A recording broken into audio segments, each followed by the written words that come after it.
बड़ी खबर लोकसभा चुनावों से जुड़ी हुई आ रही है। लोकसभा चुनावों के लिए थोड़ी देर में कांग्रेस की पहली लिस्ट आने वाली है। 7 बजे उम्मीदवारों की लिस्ट जारी होगी। कांग्रेस की तरफ से यह जानकारी आ रही है। अभी तक कांग्रेस पार्टी ने अपनी लिस्ट नहीं जारी की है। बीजेपी ने 195 उम्मीदवारों की लिस्ट जारी कर दी है। दूसरी कुछ पार्टियों ने भी अपने उम्मीदवारों के नामों का ऐलान कर दिया है। लेकिन अब खबर है कि कांग्रेस महासचिव केसी वेणुगोपाल थोड़ी देर में कांग्रेस पार्टी की लोकसभा चुनावों के लिए उम्मीदवारों की पहली लिस्ट जारी करेंगे। शाम 7 बजे उम्मीदवारों की लिस्ट जारी होगी। सबकी नजरें इस बात पर है कि राहुल गांधी क्या अमेठी और वायनाड दोनों से लड़ेंगे। राहुल गांधी किन किन सीटों से लड़ सकते हैं, रायबरेली से कौन लड़ेगा, प्रियंका गांधी क्या रायबरेली से लड़ेंगी, और जो बड़े नाम हैं क्या वो कहां से लड़ते हैं, सब इसी पर नजर लगाए हुए हैं। और थोड़ी देर में इसका ऐलान हो सकता है। शाम 7 बजे उम्मीदवारों की पहली लिस्ट जारी करेगी कांग्रेस पार्टी लोकसभा चुनावों के लिए। केसी वेणुगोपाल ये लिस्ट जारी करेंगे, ये जानकारी दी जा रही है, क्योंकि बहुत दिनों से मंथन कांग्रेस पार्टी के अंदर चल रहा है। इंडिया गठबंधन के तहत कौन से राज्य में कौन सी सीट किस पार्टी को देनी है, इसको लेकर भी काफी चर्निंग हुई है। कुछ राज्य अभी भी हैं जहां पर सहमति बननी बाकी है। लेकिन इस बीच क्योंकि कहा यह जा रहा है कि अगले कुछ दिनों में ही लोकसभा चुनावों की तारीखों का ऐलान हो सकता है, उससे पहले जब बीजेपी ने अपने 195 उम्मीदवारों का ऐलान कर रखा है, अब कांग्रेस की लिस्ट पर सबकी निगाह है कि कांग्रेस की पहली लिस्ट में किसका नाम आएगा, कितने नाम आएंगे। केसी वेणुगोपाल जब ये ऐलान कर रहे होंगे तो क्या उसमें राहुल गांधी का नाम होगा, क्या उसमें प्रियंका गांधी का नाम होगा, और वो क्लैरिटी होगी कि अमेठी वायनाड रायबरेली से कौन कहां से लड़ता है, ये सब अभी देखना है। क्योंकि शाम 7 बजे यानी अब से मात्र 25 से 26 मिनट बाद जब ये लिस्ट जारी की जाएगी, सबकी निगाहें इसी पर टिकी हैं।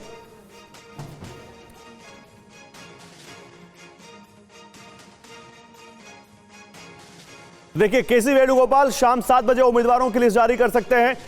शाम 7 बजे कांग्रेस पार्टी की तरफ से उम्मीदवारों की पहली लिस्ट जारी की जाएगी।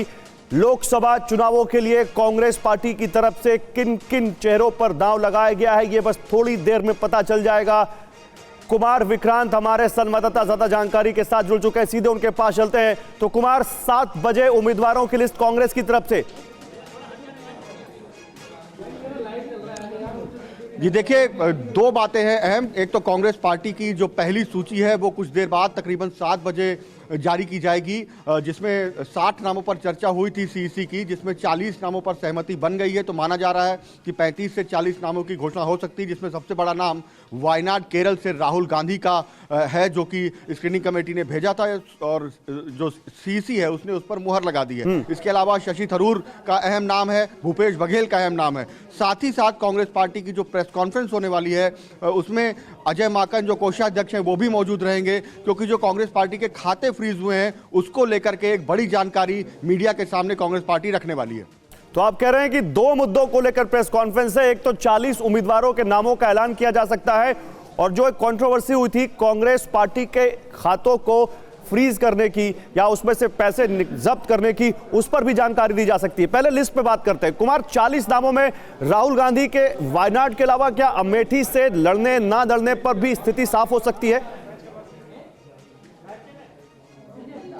बिल्कुल नहीं, क्योंकि उत्तर प्रदेश में अलायंस काफ़ी देरी से हुआ, और जिसके बाद जो 17 सीटें कांग्रेस को मिली हैं उसमें जो प्रदेश इलेक्शन कमेटी है उसने सीट वार चर्चा नहीं की। उसके बाद अभी स्क्रीनिंग कमेटी में उन नामों को जाना है, और स्क्रीनिंग कमेटी में जाने के बाद वो नाम सीईसी में आएंगे, तब सीईसी का भी फाइनल करेगी। उत्तर प्रदेश, राजस्थान, यहाँ से कोई नाम नहीं है। जो 10 प्रदेश मैंने बताए कि नॉर्थ ईस्ट के और हिंदी भाषी राज्यों में छत्तीसगढ़ और दिल्ली का नाम था, लेकिन दिल्ली की 3 सीटें पेंडिंग में डाल दी गई हैं। तो केरल, कर्नाटक और नॉर्थ ईस्ट के राज्यों के ये अहम नाम होंगे, जिसमें मैंने आपको बताया कि राहुल गांधी, शशि थरूर केरल से अहम नाम है, छत्तीसगढ़ से भूपेश बघेल, और ठीक है कुमार विक्रांत, ठीक है, हम बिल्कुल आपके साथ जुड़े रहेंगे, और जब जैसे इन नामों का ऐलान होगा हम दिखाएंगे तुरंत अपने दर्शकों को। फिलहाल